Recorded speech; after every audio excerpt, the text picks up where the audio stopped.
Сега ние от ВЪЗРАЖДАНЕ подкрепяме господин Колев с юридическа помощ. Преминаваме към устния парламентарен контрол. Първи на въпроси на народните представители ще отговаря господин Георги Тахов, служебен министър на земеделието. И първият въпрос е от колегите Никола Димитров и Климент Шопов относно избиването на домашни животни от Българската агенция по безопасност на храните на територията на землището на село Кабиле, област Ямбол. Кой ще представи въпроса? Заповядайте. Извинявайте.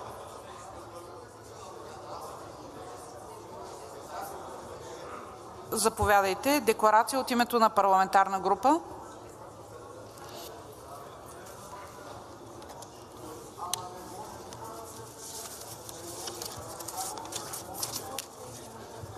Може. Уважаема госпожо председател, уважаеми дами и господа народни представители! От името на парламентарната група на ДПС и ДПС категорично изразяваме позицията си срещу системните репресии и нарушаването на демократичните принципи в Република България. След като ясно се разграничихме от модела на зависимости и авторитаризъм, за който вече говорихме в предходната декларация, днес отново обръщаме внимание на липсата на справедливост и отчетливост в институциите. Всеки ден получаваме нови сигнали за уволнения, проверки и заплахи, но ние няма да спрем и няма да се примирим.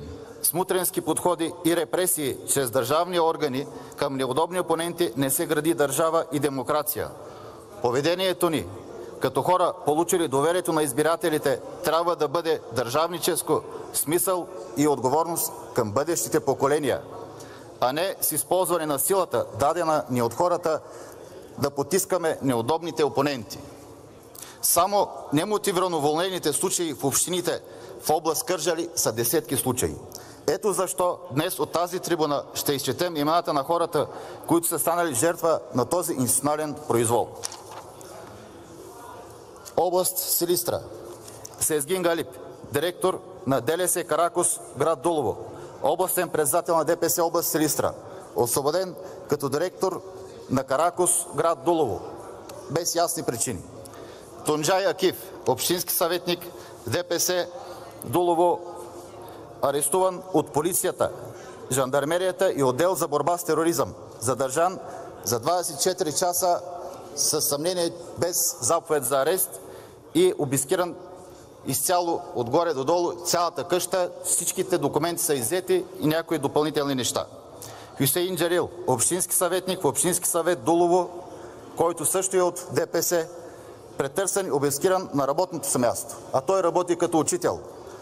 Сигналът също има съмнение, че е анонимен и е претърсен и обискиран пред очите на деца от 3 и 4 клас. Невхис Мустафа, кмет на община Дулово, заплахи, проверки по ЕГН, които все още продължават, проверки в АДФИ, 2 пъти за една и същата година, обвинена за извършване в престъпление против политически права на гражданите, разпитана. Нежет Джевдет, кмет на община Главиница, проверяван и също разпитан по време на предизборната кампания, особено в предизборния ден. Тансер Бейти, заместник кмет на община Дулово, общински председател на ДПС Дулово, обвинен за извършени престъпления против политическите права на гражданите, разпитан. Айваз Чакър, заместник кмет на община Дулово от ДПС, обвинен за извършени престъпления против политическите права на гражданите, разпитан. Нехат Нури, юрисконсулт на община Дулово, обвинен, разпитан. Юмер Мехмет, кмет на село Овен, обвинен за извършване на политически престъпления против политическите права на гражданите, разпитан. Ехлиман Ехлиман, кмет на село Вокил, обвинен и разпитан. Бейджан Исмаил, кмет на село Чернолик, обвинен за извършени престъпления против политическите права на гражданите, също разпитан. Йорданка Стойчева, заместник кмет на община Дулово, също разпитана. Сали Сали, общински съветник в община Дулово, пак от ДПС, пак същата схема. Сечкин Салим, общински съветник от община Дулово, пак от ДПС и пак същата схема. Уважаеми дами и господа, ще продължим да изнасяме конкретни случаи, защото Всяка несправедливост е предизвикателство към демократичните ценности. Нашата битка е за защита на свободата и достоинството на всички български граждани. Ние няма да спрем. Ще бъдем гласът на онези, които нямат друга защита. Само заедно може да сложим край на този процес. Отново призоваваме всички политически сили и институции да заемат ясна и категорична позиция срещу модела КОЙ, който с бързи темпове разяжда държавата ни. Тази битка не е само за нас, нашите активисти или симпатизанти. Тя е за бъдещето на демокрацията в България. Който върши добро, го върши за себе си, а който върши зло, го върши срещу себе си. Благодаря ви за вниманието. И аз благодаря. Заповядайте да развиете въпроса. Имате 2 минути.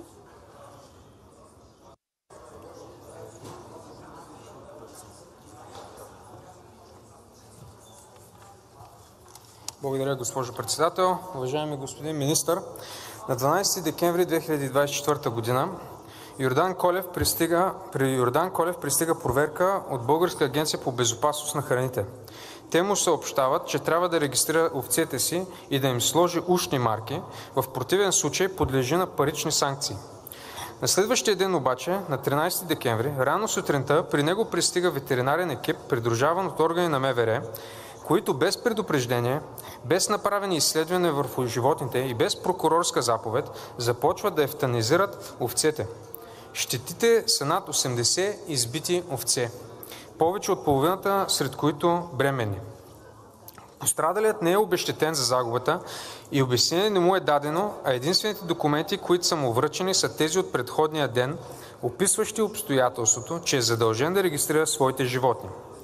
Причина за умъртвяването на животните и смъртен акт не са му дадени. Предвид това, желая да получа отговор на следните въпроси. Защо БАБХ прибягва до най-крайната наказателна мярка, заради това, че домашните животни не са били регистрирани, позовавайки се на връчените документи на пострадалия, след като Законът за ветеринарно-медицинската дейност по член 449а предвижда парична санкция? Защо БАБХ прибягва до най-крайната наказателна мярка, без дори да са направени необходимите изследвания, за да се установи нуждата от такава крайна мярка?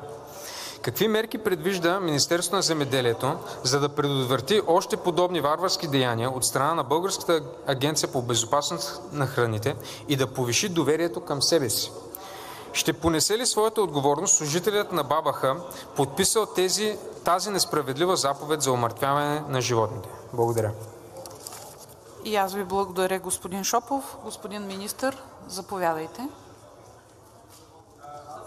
Имате 3 минути. Благодаря.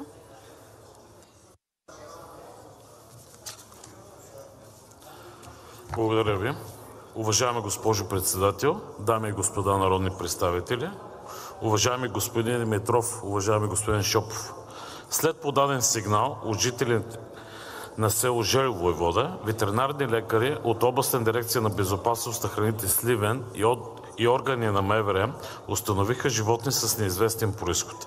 Те са били укривани от собствениците, тъй като произхождат от село Желев, Войвода, област Сливен, с обявено първично огнище на шарка по дребните преживни животни. След сигнала на 9 декември 2024 г. Областна дирекция по безопасност на храните Сливен иска съдействие от органите на Областна дирекция на МВР Сливен за установяване на местонахождението на укритите животни и съответно техните собственици. На следващия ден служители на Областна дирекция на МВР Сливен предоставят информация с адреса на и.к. в село Желев, Войвода, където се намира едното стадо и К. вече е преместил своето стадо в посока землището на село Кабиле, община Ямбол.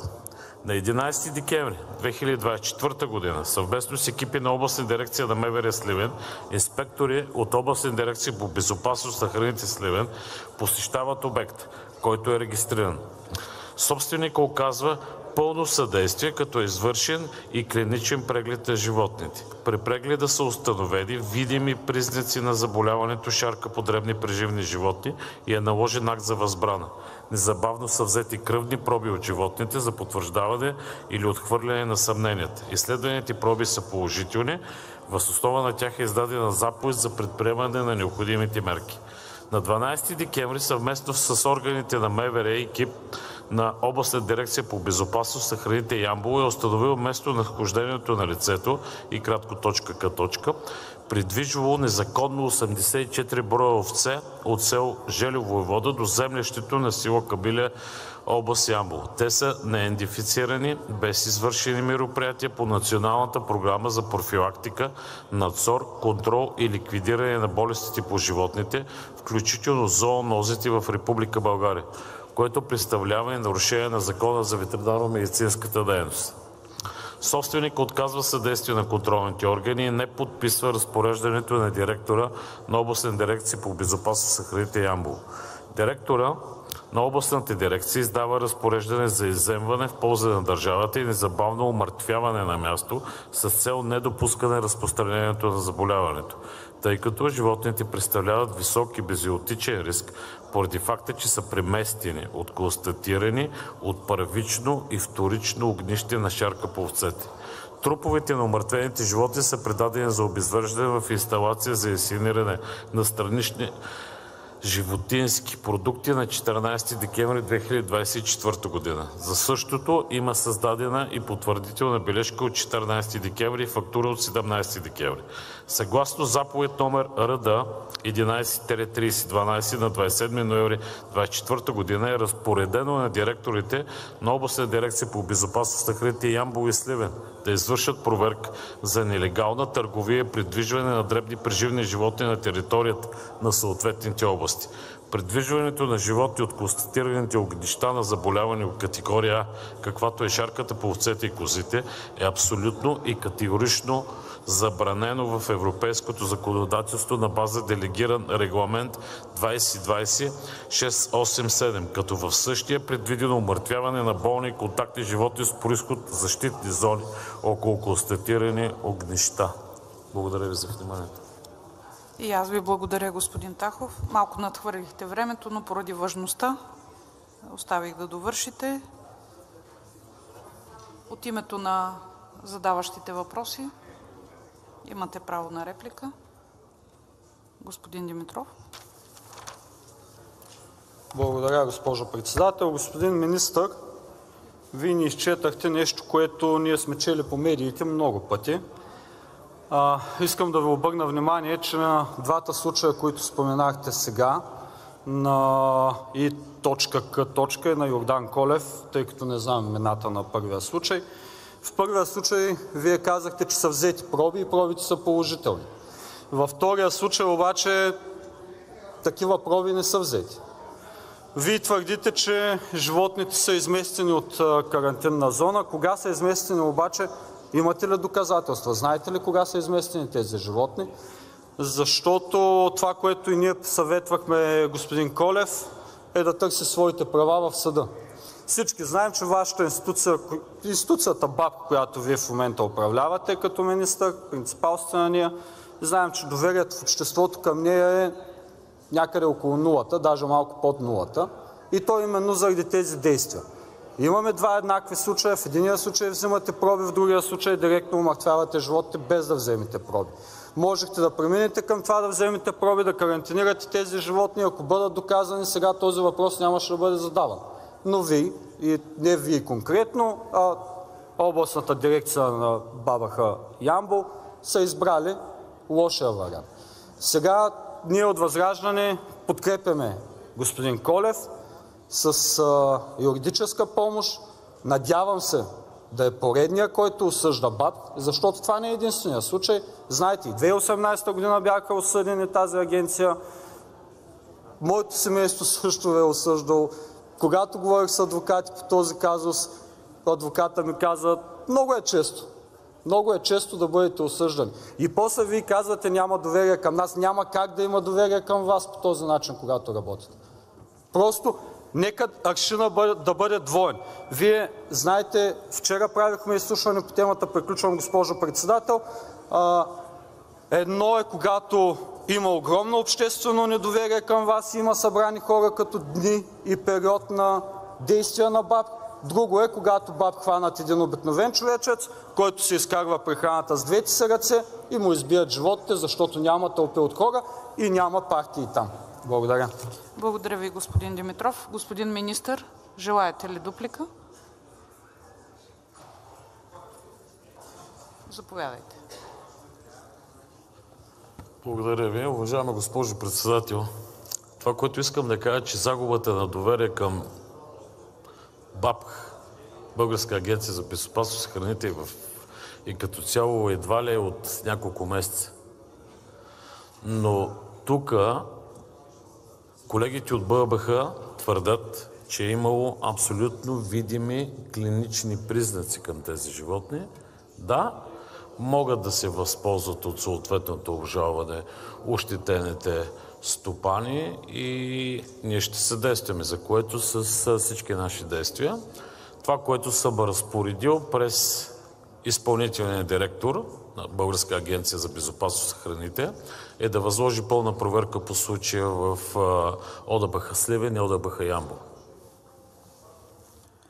Благодаря ви.